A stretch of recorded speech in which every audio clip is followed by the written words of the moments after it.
Bismillahirrahmanirrahim. Assalamualaikum warahmatullahi wabarakatuh.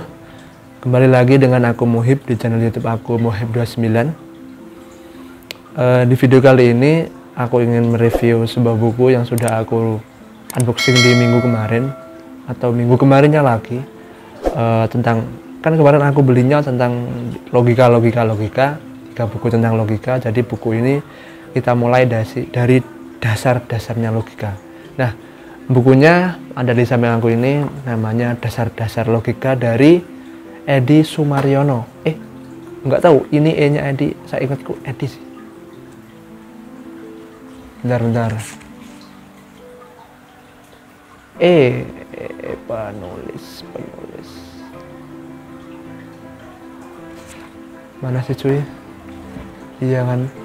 Oh, bukan Edi tapi Eigenius Sumaryono.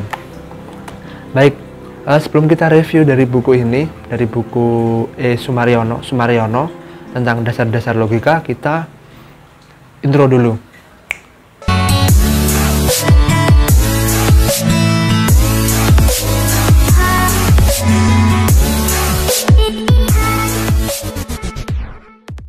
Oke, bukunya dari penulis Sumaryono, Dasar-Dasar Logika, dasar-dasar dari berlogika. Sebelum masuk apa itu logika, kita harus memahami dan paham bahwasanya manusia itu dari kodratnya yang diciptakan oleh Tuhan memiliki akal rasio ataupun akal budi ataupun juga pikiran. Itu yang membedakan manusia dengan makhluk-makhluk yang lainnya. Akal pikiran. Nah, akal pikiran ataupun akal budi ini ada kemungkinan terpeleset, cacat ataupun juga keliru dalam memahami apapun itu, memahami apapun itu. Nah, logika tidak bisa dipisahkan dengan pikiran. Pikiran itu juga logika.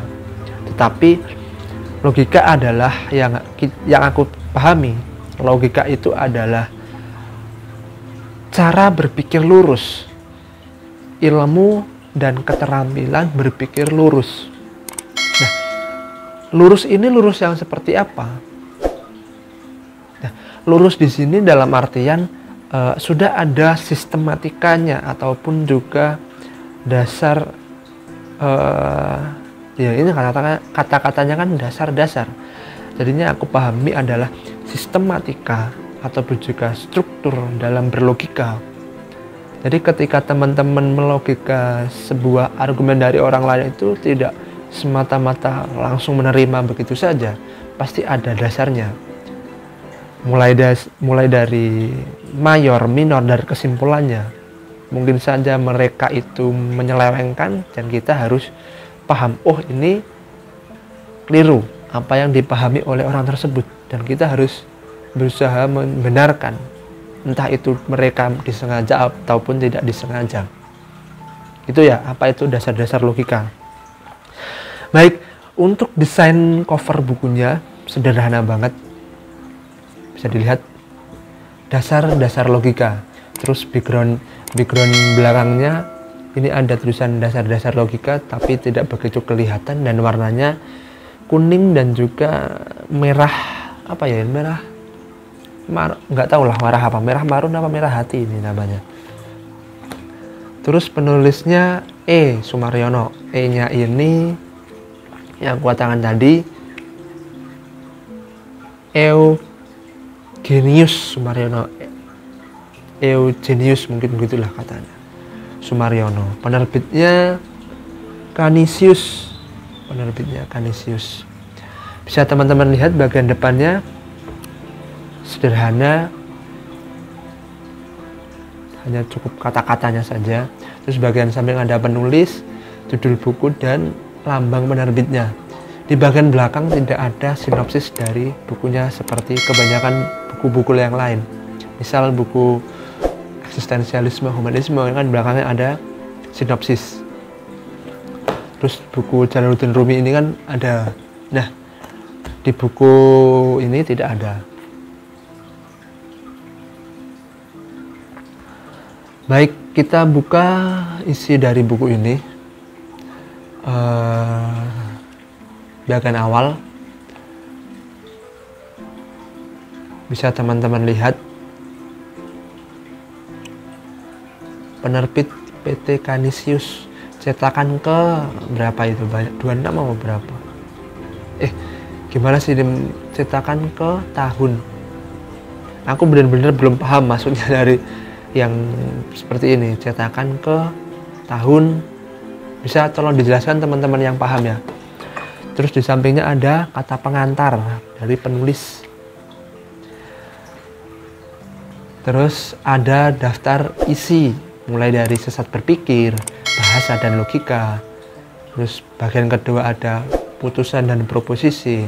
Bagian ketiga ini penalaran dan penyimpulan. Dan setelah ada daftar pustaka, nanti teman-teman disuguhkan dengan soal-soal latihan dan juga jawabannya juga sih. Soal-soal latihan untuk teman-teman berlogika. Logika apa yang benar, apa yang keliru. Terus pokoknya isi dari buku ini nanti diberikan di soal-soal latihan untuk teman-teman belajar. Nah, untuk buku ini kemarin kalau nggak salah harganya itu sekitaran 31.500. Bisa teman-teman cek di unboxing, mungkin saja aku keliru, tapi seingatku segitu, 31.500-an, 31-an lah kalau nggak salah, atau 32 ya, yes, rentan harga segitulah, teman-teman bisa cek. Untuk isi dari buku ini, bukunya bukan cukup tapi sangat bagus.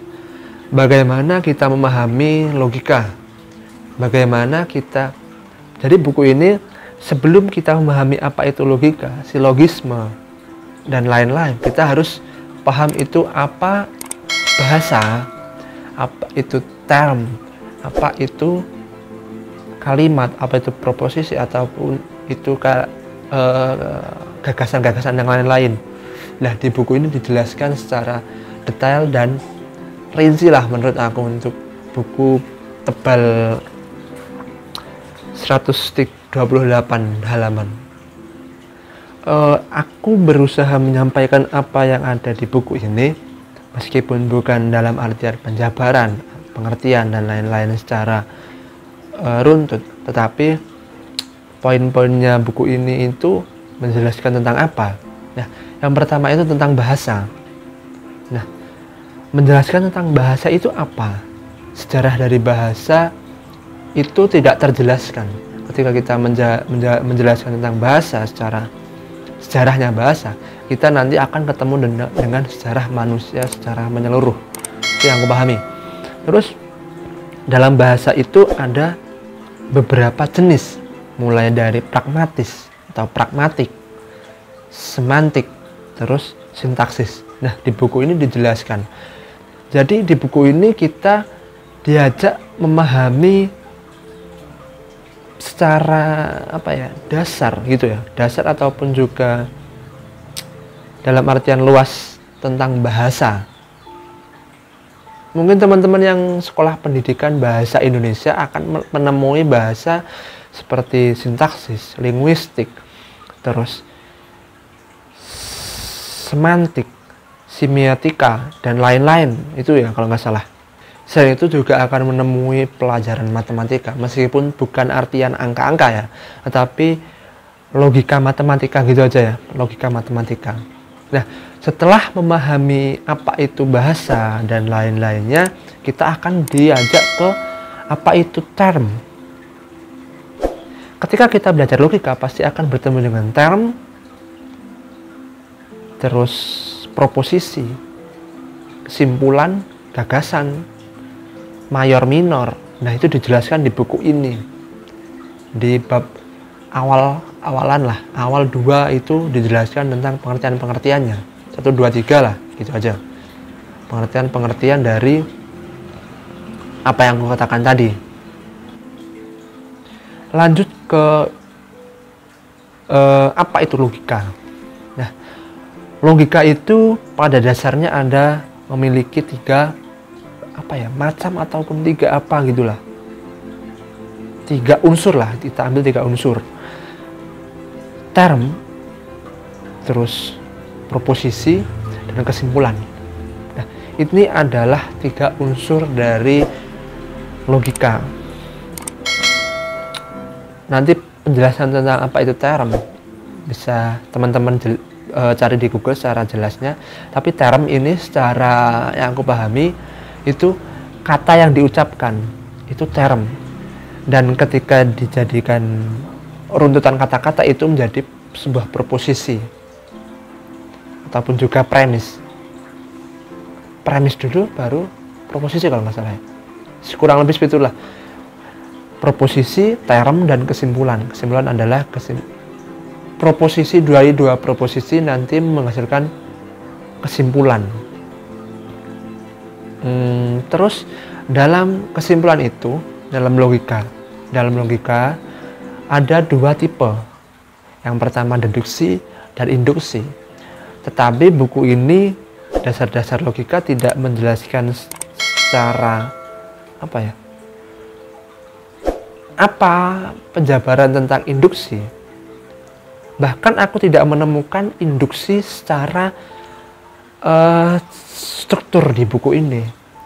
Di buku ini lebih menjelaskan tentang logika deduksi. Nah, aku mencoba menyampaikan apa yang aku pahami di buku ini. Deduksi itu apa? Induksi apa? Nah, kalau kita memahami deduksi, kita akan menemukan sebuah kata mayor, minor, dan kesimpulan. Mayor ini lebih bersifatnya universal, lebih luas. Terus minor ini lebih partikular ataupun juga lebih sempit lah, sebagian dari universal. Terus kesimpulan ini diambil dari minor dan mayor. Nanti disimpulkan di situ lebih ke minornya.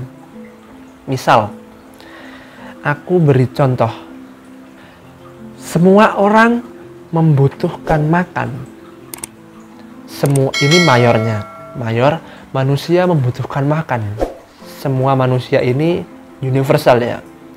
Terus minornya siapa ya? Jeneng namaku aja lah. Namaku Muhib. Minornya Muhib adalah manusia. Terus kesimpulannya, jadi Muhib membutuhkan makan. Bisa dipahami ya?